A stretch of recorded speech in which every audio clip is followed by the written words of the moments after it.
Pour préparer une perfusion, il vous faut une poche de perfusion, un perfuseur et un pied de perfusion. Avant toute chose, commencez par vous frictionner les mains avec un produit hydroalcoolique. Enlevez l'opercule du site de ponction de la poche de perfusion. Attention, il ne faut retirer qu'un seul des deux opercules. Laissez le second en place. Puis ouvrir l'emballage du perfuseur.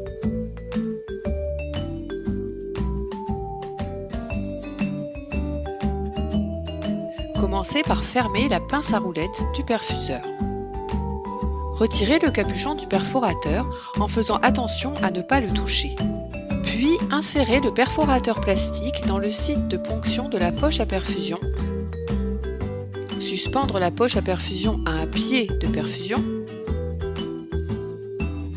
Pour amorcer l'écoulement du liquide dans le corps de chambre du perfuseur, pressez puis relâchez la partie transparente jusqu'à avoir environ 2 cm de liquide dans le corps de chambre.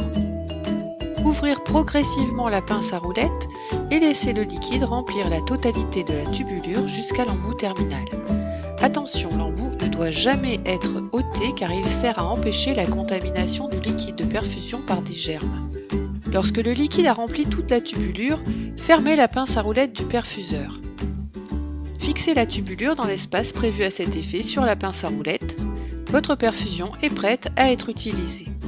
Au moment d'utiliser la perfusion, il ne vous restera plus qu'à retirer l'embout terminal du perfuseur avant de le connecter au cathéter.